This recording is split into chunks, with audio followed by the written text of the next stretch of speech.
Kau beli dengan anjing kau? Anjing mu cari pasal. Beli dah. Apa kau ingat gigit anjing ni? Oh sebab ia anyuk panjang tak lakan tu kau. Tengok naik tu.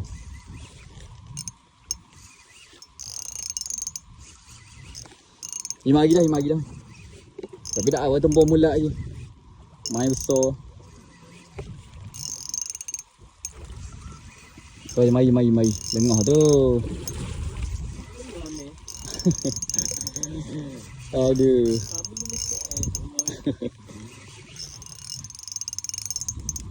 Tak kena cap raya lagi.